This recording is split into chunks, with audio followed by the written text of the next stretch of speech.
Hi. ఈరోజు మన topic ఏంటంటే భారత పార్లమెంట్లోనే అత్యంత శక్తివంతమైన కుర్చీలో ఒకటైన స్పీకర్ కుర్చీ. అసలు దానికెంత పవర్, దాని చుట్టూ ఎలాంటి నియమాలున్నాయి, మరి ఆ కుర్చీని ఎందుకు కదిలించలేరు, ఇవన్నీ ఇప్పుడు చూసేద్దాం. సరే, మరి సూటిగా ఒక ప్రశ్నతో స్టార్ట్ చేద్దాం. మన ప్రధానమంత్రి లోక్సభ స్పీకర్ను తీసేయగలరా? దేశంలో అత్యంత పవర్ఫుల్ పొజిషన్లో ఉన్న వ్యక్తికి స్పీకర్ను తొలగించే అధికారం ఉందా లేదా? మన రాజ్యాంగం చెప్పే సమాధానం ఒక్కటే, క్లియర్ అండ్ కట్: లేదు, అస్సలు కుదరదు. అసలు ఈ లేదు అనే మాట ఎందుకంత ఇంపార్టెంట్? అది తెలియాలంటే ముందుగా స్పీకర్ కుర్చీకి ఎంత పవర్ ఉంటుందో మనం అర్థం చేసుకోవాలి. స్పీకర్ అధికారాలు మామూలుగా ఉండవు. ఇక్కడ చూడండి, ఫ్లోర్ టెస్టులు పెట్టాలన్నా, మనీ బిల్లులను ఓకే చేయాలన్నా, ఆఖరికి పార్టీ ఫిరాయించిన సభ్యుల మీద యాక్షన్ తీసుకోవాలన్నా అంతా స్పీకర్ చేతిలోనే ఉంటుంది. సభలో ఎవరు మాట్లాడాలి, ఎవరు మాట్లాడకూడదు అని డిసైడ్ చేసేది కూడా వాళ్లే. ఒక్క మాటలో చెప్పాలంటే కొన్నిసార్లు ఒక ప్రభుత్వం నిలబడుతుందా, కూలిపోతుందా అనేది కూడా వాళ్ళ నిర్ణయం మీదే ఆధారపడి ఉంటుంది. అంత పవర్ అన్నమాట. అందుకే అంటారు, స్పీకర్, డిప్యూటీ స్పీకర్ కుర్చీలు అనేవి పవర్ చూపించుకోవడానికి కాదు, అవి హౌస్ని ఒక డిసిప్లిన్లో పెట్టడానికి ఏర్పాటు చేసినవి. అంటే అవి పవర్ చైర్స్ కాదు, డిసిప్లిన్ చైర్స్ అనమాట. సో ఇక్కడే మనం మెయిన్ టాపిక్లోకి వస్తున్నాం. అదే ఆర్టికల్ 94. సింపుల్గా చెప్పాలంటే స్పీకర్ పదవికి సంబంధించిన రూల్ బుక్ ఇదే. ఇప్పుడు చూడండి, రాజీనామా ప్రాసెస్ ఎంత సింపుల్గా ఉంటుందో. స్పీకర్ రాజీనామా చెయ్యాలంటే డిప్యూటీ స్పీకర్కి లెటర్ ఇవ్వాలి. అదే డిప్యూటీ స్పీకర్ రాజీనామా చెయ్యాలంటే స్పీకర్కి ఇవ్వాలి. అంతే, ఒకరికొకరు ఇచ్చుకుంటారు. ఇది పూర్తిగా వాళ్ళిద్దరి మధ్య సభ లోపల జరిగే విషయం. బయటివాళ్ల ప్రమేయమే ఉండదు. మరి తొలగించాలంటే దానిక్కూడా మన రాజ్యాంగం చాలా క్లియర్గా ఒక 3 స్టెప్ ప్రాసెస్ చెప్పింది. ఫస్ట్, లోక్సభలో ఒక తీర్మానం ప్రవేశపెట్టాలి. సెకండ్, దానిమీద చర్చ జరగాలి. ఫైనల్గా అప్పుడున్న సభ్యుల్లో మెజారిటీ ఓట్స్తో ఆ తీర్మానం పాస్ అవ్వాలి. ఇక్కడ గుర్తుంచుకోవాల్సిందేంటంటే ఈ అధికారం కేవలం సభకు మాత్రమే ఉంటుంది, ఇంకెవ్వరికీ లేదు. ఇంకో ఇంట్రెస్టింగ్ విషయమేంటంటే ఈ తొలగింపు తీర్మానం మీద చర్చ జరుగుతున్నప్పుడు స్పీకర్కి కొన్ని రూల్స్ ఉంటాయి. వాళ్లు ఆ సెషన్కి అధ్యక్షత వహించకూడదు. ఆ చర్చలో పూర్తిగా న్యూట్రల్గా ఉండాలి. అన్నింటికన్నా ముఖ్యంగా ఆ తీర్మానం మీద ఓటు వేసే హక్కు కూడా వాళ్లకుండదు.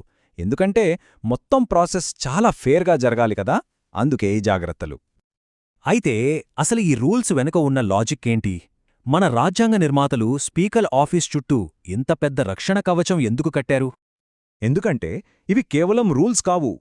ఇవి మన ప్రజాస్వామ్యాన్ని కాపాడటానికి రాజ్యాంగం మనకిచ్చిన ఒక షీల్డ్, ఒక కవచం అన్నమాట. కావాలనే దీన్ని ఇలా డిజైన్ చేశారు.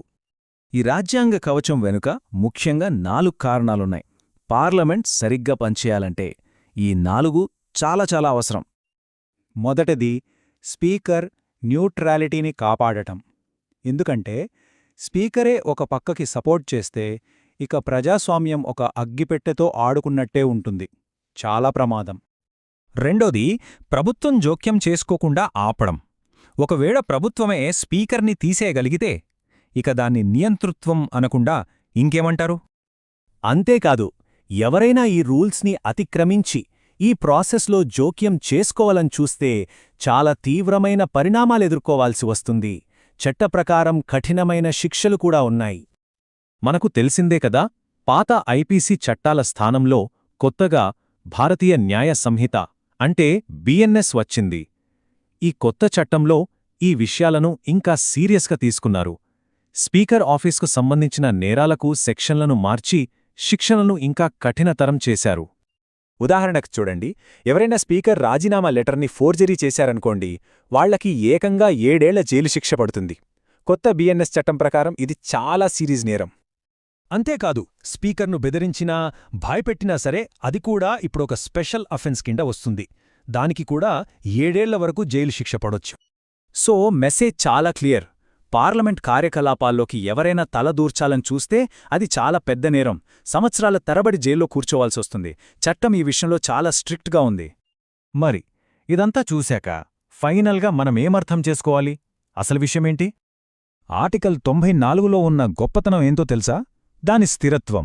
1950లో మన రాజ్యాంగం వచ్చినప్పటినుంచి ఇప్పటి వరకు ఈ ఆర్టికల్ని ఒక్కసారి కూడా మార్చలేదు. అది అలానే ఉంది. అసలు ఎందుకు మార్చలేదు? కారణం చాలా సింపుల్. ఎందుకంటే ఈ ప్రొసీజర్ పర్ఫెక్ట్గా పనిచేస్తోంది, స్పీకర్ నిష్పక్షపాతంగా ఉండటానికి ఇదొక బలమైన కవచంలా నిలిచింది. అందుకే సుప్రీంకోర్టు కూడా చాలాసార్లు దీన్ని సమర్థించింది. సో ఫైనల్గా ఒక్కటే మాట, స్పీకర్ కుర్చీని లాగేయడమనేది ఎవరివల్లా కాదు. ఆ నిర్ణయం కేవలం ప్రజలు ఎన్నుకున్న ప్రతినిధులదే. ఈ విషయాన్ని మన రాజ్యాంగం ఒక రాయి మీద చెక్కినట్టుగా లాక్ చేసి పెట్టింది. దాన్ని ఎవ్వరూ మార్చలేరు.